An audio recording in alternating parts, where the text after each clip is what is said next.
Caballo de Troya. Autor Juan José Benítez. Parte 45. Al poco vi aparecer por el arco de la muralla al grupo que encabezaba Caifás. Inmediatamente detrás de éste, Jesús, el legionario romano que le había custodiado durante toda la noche, Juan Zebedeo y los levitas y criados del Sanedrín. Al llegar al pie de la escalinata, los saduceos se detuvieron, advirtiendo al procurador que su religión les impedía dar un solo paso más. Poncio miró a Civilis y con un gesto de disgusto avanzó hasta situarse en el filo mismo de los peldaños. Una vez allí, y en tono desabrido, les preguntó: ¿cuáles son las acusaciones que tenéis contra este hombre? Los jueces intercambiaron una mirada y, a una orden de Caifás, uno de los saduceos respondió: si este hombre no fuera un malhechor, no te lo hubiéramos traído. Poncio guardó silencio, sujetó su manto y comenzó a descender las escaleras. Inmediatamente Civilis y los centuriones se apresuraron a seguirle, rodeándole. El romano, siempre en silencio, se aproximó a Jesús, observándole con curiosidad. El maestro permanecía con la cabeza baja y las manos atadas a la espalda. Sus cabellos, revueltos por el fuerte viento, ocultaban en parte las escoraciones de su rostro. Poncio dio una vuelta completa en torno al nazareno.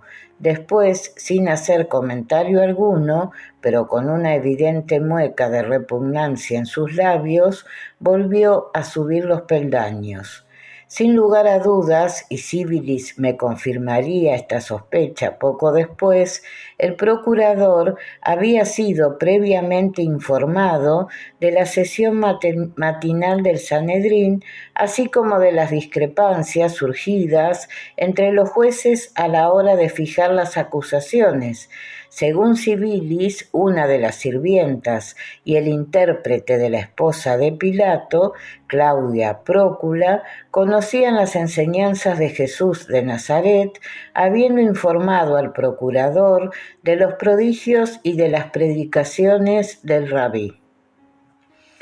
Cuando se encontraba en mitad de la escalinata, Pilato se detuvo y, girando sobre sus talones, se encaró de nuevo con los hebreos, diciéndoles: dado que no estáis de acuerdo en las acusaciones, ¿por qué no lleváis a este hombre para que sea juzgado de conformidad con vuestras propias leyes?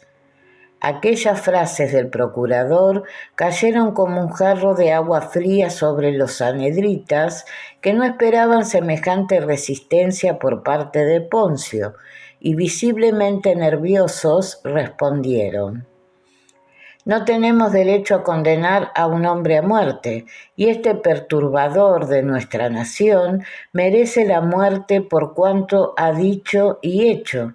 Esta es la razón por la que venimos ante ti, para que ratifiques esta decisión.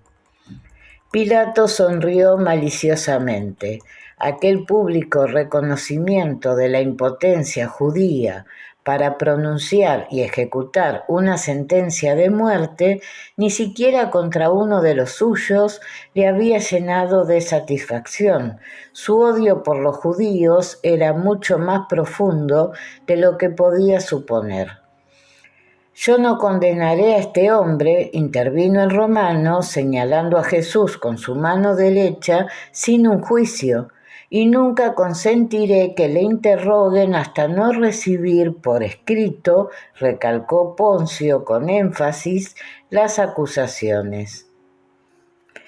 Sin embargo, el procurador había subestimado a los sanedritas, y cuando Pilato consideraba que el asunto había quedado zanjado, suspendiendo así el enojoso asunto, Caifás entregó uno de los 2 rollos que portaba a un escriba judicial que los acompañaba, rogando al procurador que escuchase las acusaciones que había solicitado.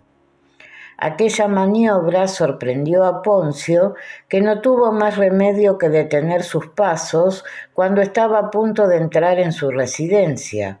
Cada vez más irritado por la tenaz insistencia de Caifás y los saduceos, se dispuso a escuchar el contenido de aquel pergamino.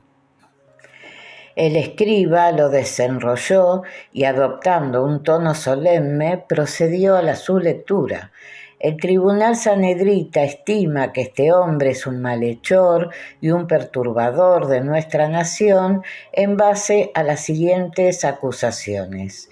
Primero, por pervertir a nuestro pueblo e incitarle a la rebelión. Segundo, por impedir el pago del tributo al César. Tercero, por considerarse a sí mismo como rey de los judíos y propagar la creación de un nuevo reino. Al conocer aquellas acusaciones oficiales, comprendí que dicho texto, que nada tenía que ver con lo discutido en el juicio, había sido amañado por Anás y el resto de los miembros del consejo en su segunda entrada en la sala del tribunal, mientras el maestro y todos los demás esperábamos en el patio central del edificio del Sanedrín.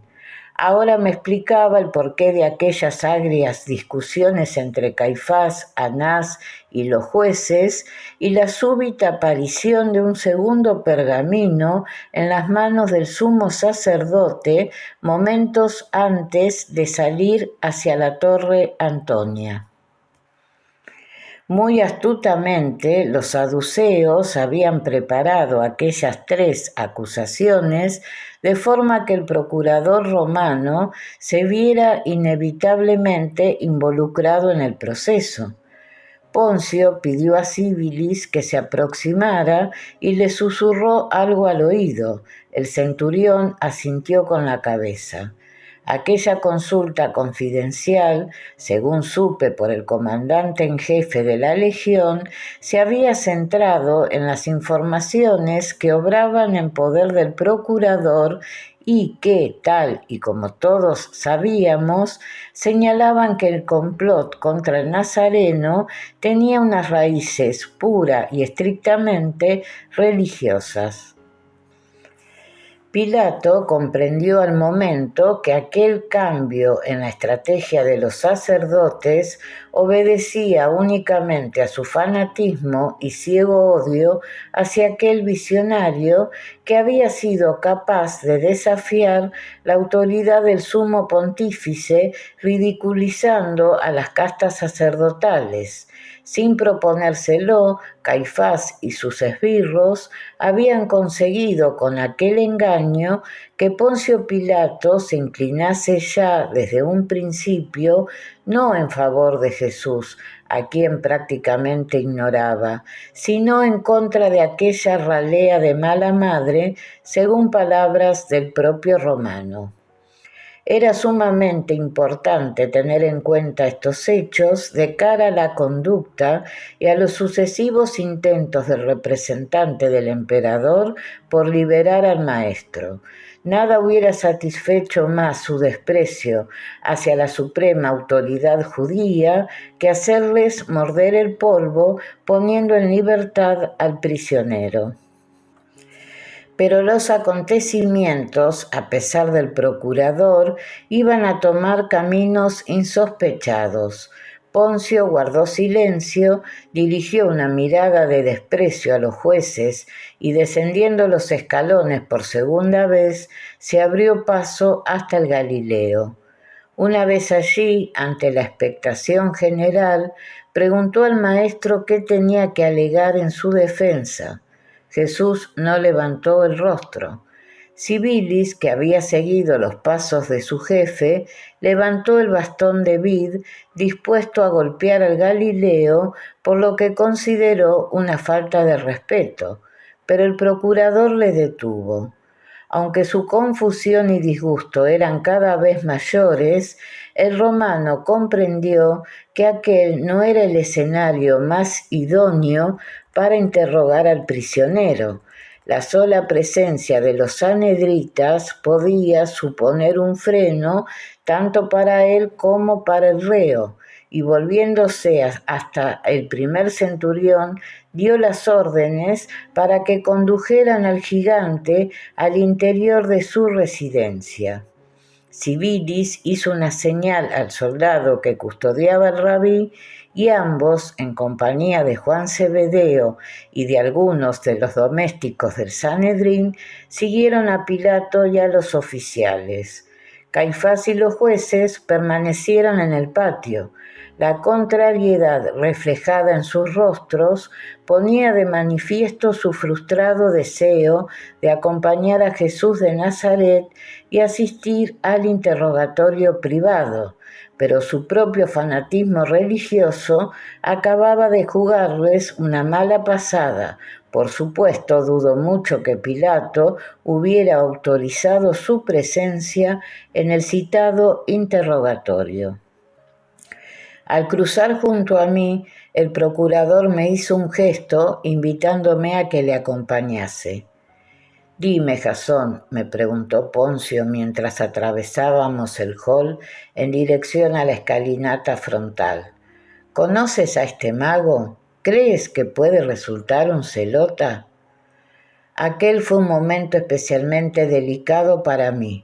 Hubieran sido suficientes unas pocas explicaciones para inclinar definitivamente la balanza del inestable procurador a favor del maestro, pero aquel no era mi cometido, y respondí a su pregunta con otra pregunta. «Tengo entendido que tus hombres fueron destacados anoche hasta una finca en Getsemaní y con el propósito de registrar un posible campamento celota. ¿Encontraron a esos guerrilleros?» El procurador, a quien le costaba trabajo subir las 28 escaleras, se detuvo jadeante. «¿Y tú cómo sabes eso?» Mientras Civilis dirigía al nazareno y al reducido grupo por un luminoso corredor de mármol númida, sembrado a derecha e izquierda de estatuas que descansaban sobre pedestales de Carrara, tranquilicé a Poncio narrándole mi casual encuentro con los 2 legionarios que perseguían a uno de los simpatizantes del mago. El procurador me confesó entonces que sus informes sobre el tal Jesús de Nazaret se remontaban a años atrás, especialmente desde que uno de sus centuriones le confesó cómo aquel mago había curado a uno de sus sirvientes más queridos en Cafarnaúm. Poco a poco, Poncio Pilato había ido reuniendo datos y confidencias suficientes como para saber si aquel grupo que encabezaba el rabí era o no peligroso desde el único punto que podía interesarle, el de la rebelión contra Roma. Los agentes del procurador cerca del Sanedrín le habían advertido de las numerosas reuniones celebradas para tratar de prender y perder al nazareno. Pilato, por tanto, estaba al corriente de las intenciones de los que esperaban en el patio y del carácter místico y visionario, según expresión propia, del movimiento que encabezaba Jesús. «¿Por qué iba a satisfacer a esos envidiosos?», concluyó Pilato, «deteniendo a unos pobres diablos cuyo único mal es creer en fantasías y sortilegios». Aquellas revelaciones del gobernador de la Judea me abrieron definitivamente los ojos. Estaba claro que, por mi parte, también había subestimado el poder de Poncio. Era lógico que en una provincia como aquella, tan levantisca y difícil, el poder de Roma tuviera los suficientes resortes y tentáculos como para saber quién era quién, y evidentemente Poncio sabía quién era el maestro. Sin embargo, tercié con curiosidad, ¿por qué accediste a enviar un pelotón de soldados a Getsemaní? El procurador volvió a sonreír maliciosamente. Tú no conoces aún a esta gente. Son testarudos como mulas. Además, mis relaciones, digamos, comerciales con Anás siempre han sido excelentes. No voy a negarte que la Procuraduría recibe importantes sumas de dinero a cambio de ciertos favores. No me atreví a indagar sobre la clase de favores que prestaba aquel corrupto representante del César, pero el propio Poncio me facilitó una pista. Anás y ese carroñero que tiene por yerno han hecho grandes riquezas a expensas del pueblo y del tráfico de monedas y de animales para los sacrificios. Te supongo enterado del descalabro sufrido por los cambistas e intermediarios de la explanada del tiempo precisamente a causa de ese Jesús. Pues bien, mis intereses en ese negocio me obligaban en parte a salvar las apariencias y ayudar al ex sumo sacerdote en su pretensión de capturar al mago. Aquel descarado nepotismo de la familia Anás, situando a los miembros de su clan en los puestos claves del templo, era un secreto a voces. La actuación del procurador, por tanto, me pareció totalmente verosímil. Al final del corredor, Civilis abrió una puerta dando paso a Pilato. Detrás y por orden del centurión entraron Jesús, Juan Zebedeo, otros 2 oficiales y yo. El legionario y los criados permanecieron fuera. Al irrumpir en aquella estancia, reconocí al instante el despacho oval donde había celebrado mi primera entrevista con el procurador. El ala norte de la fortaleza se hallaba, pues, perfectamente conectada con la sala de audiencias de Poncio. Ahora comprendía por qué no había visto guardias en aquella puerta. Era la que comunicaba posiblemente con las habitaciones privadas y por la que había visto aparecer en la mañana del miércoles al sirviente que nos anunció la comida. Poncio Pilato fue directamente a su mesa, invitando al nazareno a que se sentara en la silla que había ocupado José de Arimatea. Juan tímidamente hizo otro tanto en la que yo había utilizado. Los oficiales se situaron uno a cada lado del rabí, mientras Civilis ocupaba su habitual posición en el extremo de la mesa a la izquierda del procurador. Yo discretamente procuré unirme al jefe de los centuriones. La luz que irradiaba por el gran ventanal situado a espaldas del romano me permitió explorar con detenimiento el rostro del maestro. Jesús había abandonado, en parte, aquella actitud de permanente ausencia. Su cabeza parecía ahora levantada, la nariz y el arco cigomático derecho, zona malar o del pómulo, seguían muy hinchados, habiendo afectado, como temía, al ojo. En cuanto a la ceja izquierda, parecía bastante bien cerrada. Los coágulos de sangre de las fosas nasales y labios se habían secado, ennegreciendo parte del bigote y de la barba. Pilato retomó el hilo de la conversación, indicando al rabí que, para empezar y para su propia tranquilidad, no creía en la primera de las acusaciones. «Sé de tus pasos», le dijo con aire conciliador, «y me cuesta trabajo creer que seas un instigador político». Jesús le observó con aire cansado. «En cuanto a la segunda acusación, ¿has manifestado alguna vez que no debe pagarse el tributo al César?» El maestro señaló con la cabeza a Juan y respondió: «Pregúntaselo a este o a cualquiera que me haya oído». El procurador interrogó al joven Zebedeo con la mirada y Juan, atropelladamente, le explicó que tanto su maestro como el resto del grupo pagaban siempre los impuestos del templo y los del César.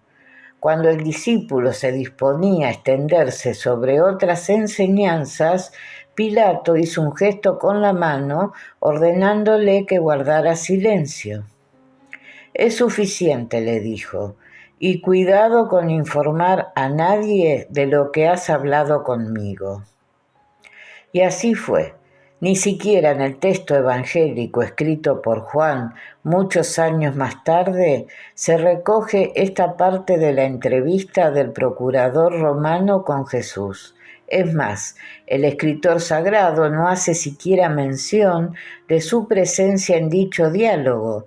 Si esta parte del interrogatorio, tal y como se desprende del Evangelio de San Juan, tuvo lugar en el interior del pretorio y por tanto en privado, ¿cómo es posible que el Zebedeo la describa refiriéndose a los ya conocidos temas del reino y de la verdad?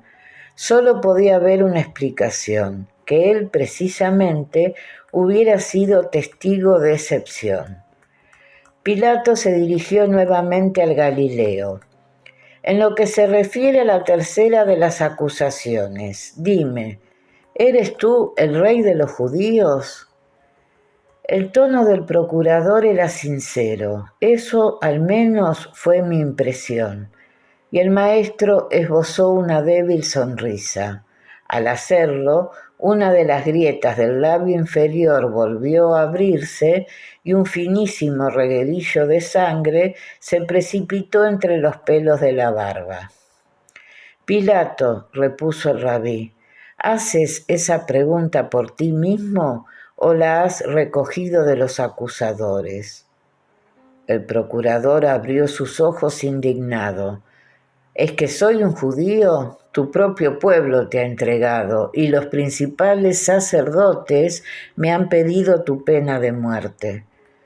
Poncio trató de recobrar la calma y mostrando sus dientes de oro añadió: dudo de la validez de estas acusaciones y solo trato de descubrir por mí mismo qué es lo que has hecho.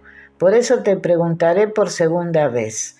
¿Has dicho que él es el rey de los judíos y que intentas formar un nuevo reino?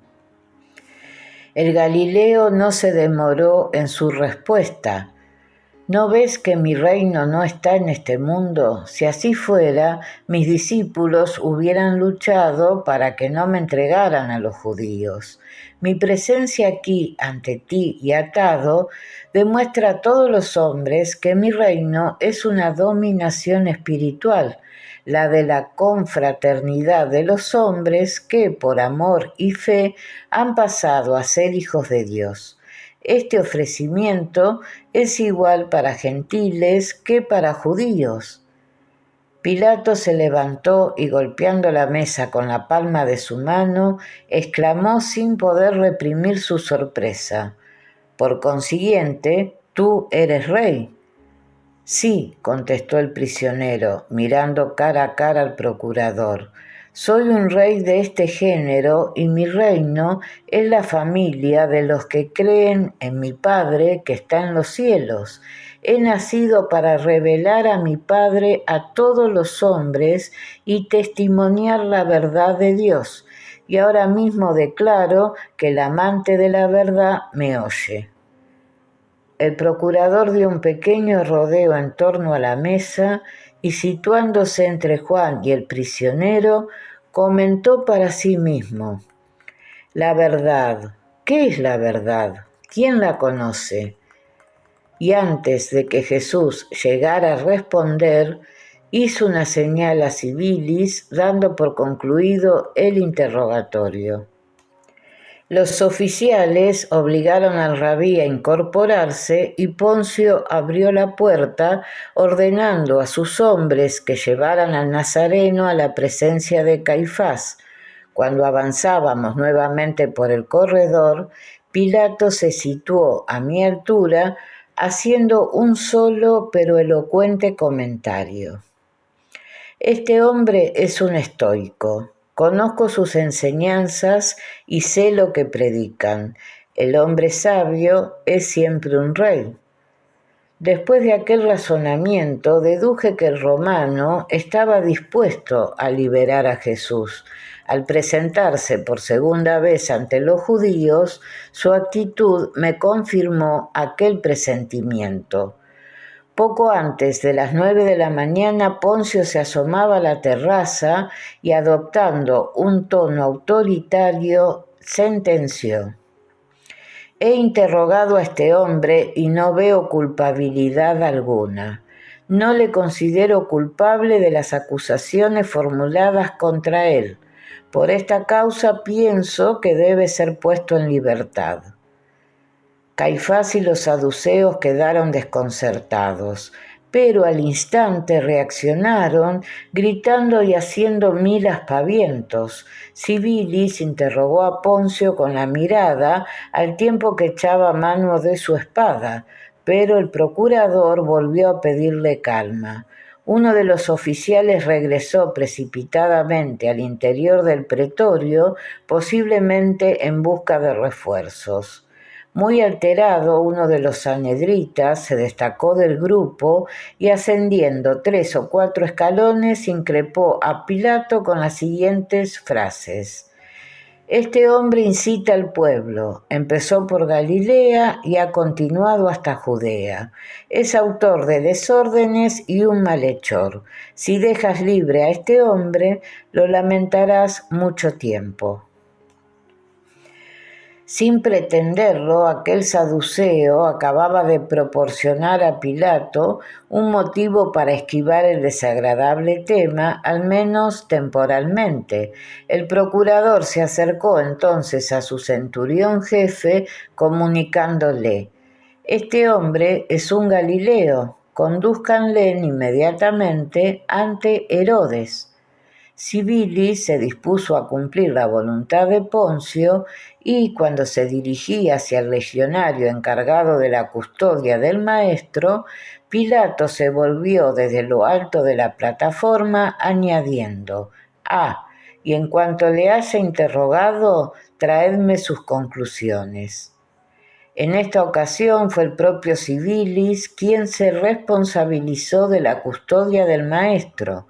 Los ánimos de los judíos se hallaban tan alterados que, con muy buen criterio, el centurión se rodeó de una pequeña escolta de 10 legionarios, emprendiendo el camino hacia la residencia de Herodes Antipas, tetrarca de Galilea, y, como Pilato, visitante en aquellas fechas en Jerusalén.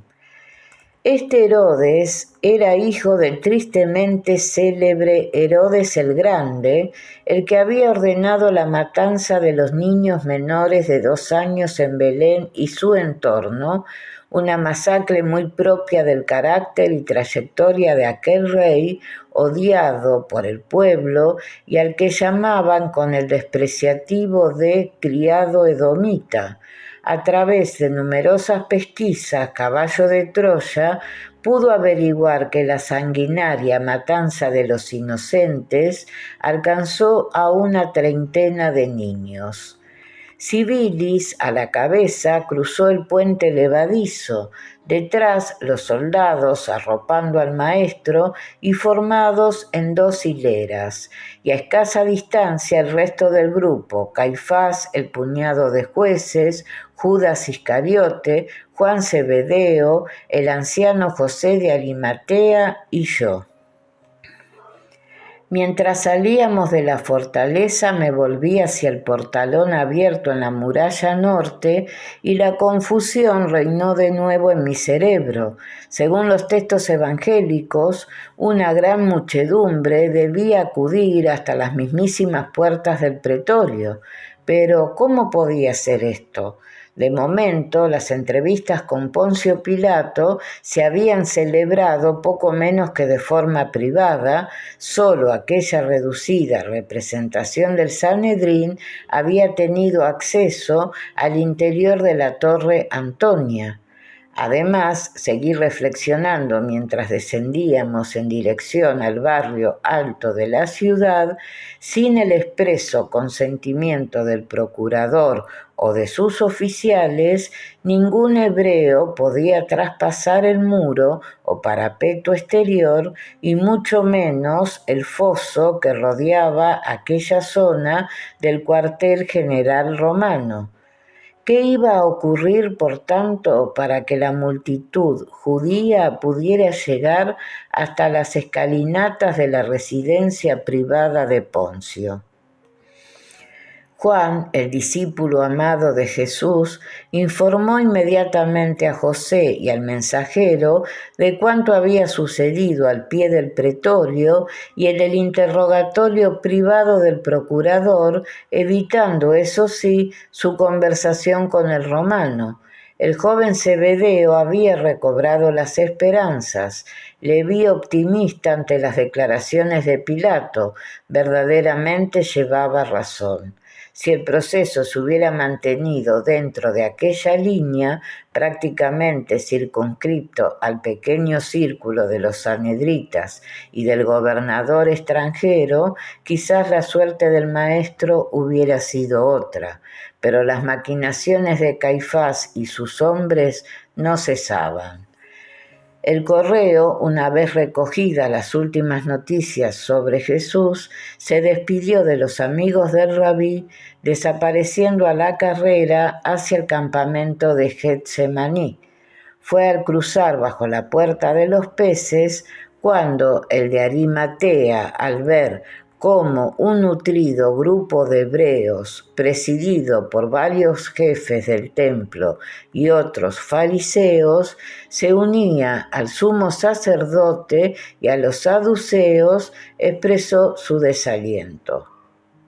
Mientras aguardaba frente al parapeto de piedra de Antonia, José había recibido una información que venía a complicarlo todo. Anás, de mutuo acuerdo con los jueces, había empezado a repartir secretamente monedas de oro pertenecientes al tesoro del templo. Después de anotar los nombres de cada uno de los sobornados, los 3 tesoreros oficiales habían impartido una consigna común: clamar ante Poncio Pilato la muerte del impostor de Galilea. Al ver cómo el grupo inicial de saduceos aumentaba sensiblemente, pregunté al de Arimatea cómo pensaba Caifás introducir aquella muchedumbre en el recinto de la fortaleza. Dudo mucho, le dije, que Pilato y sus tropas lo autoricen. José despejó mis dudas en un segundo.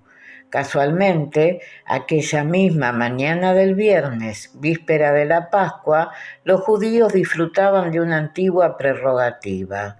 Cientos de hebreos tenían por costumbre subir hasta las inmediaciones del pretorio y asistir a la liberación de un preso.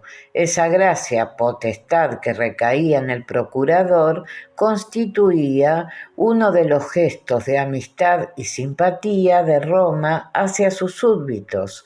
Encerraba en consecuencia un eminente carácter festivo y durante los días precedentes, tanto los vecinos de Jerusalén como los miles de peregrinos se hacían leguas apostando por uno u otro candidato. En esta ocasión el nombre que sonaba con más fuerza entre los hebreos era el de Barrabás, según José de Arimatea, un miembro activo del grupo revolucionario zelota, un fulano de padre desconocido, vil y sanguinario, capturado por las fuerzas romanas en una revuelta. Aquella aclaración del anciano amigo de Jesús me hizo comprender muchas cosas. En primer lugar, y en pura lógica, la ciudad santa había despertado aquella mañana del viernes 7 de abril sin la menor noticia del prendimiento de su ídolo, Jesús de Nazaret. Solo unos pocos lo sabían. En segundo término, la próxima e inminente manifestación de judíos ante la residencia de Pilato no tenía nada que ver con el maestro de Galilea. Aunque Jesús no hubiera sido hecho preso, se habría celebrado de igual forma. Fueron, como digo, las malas artes del Sanedrín y la casi total ausencia de amigos y partidarios del Nazareno en dicha reunión multitudinaria para pedir la liberación de un reo, lo que desembocó en lo que todos ya conocemos.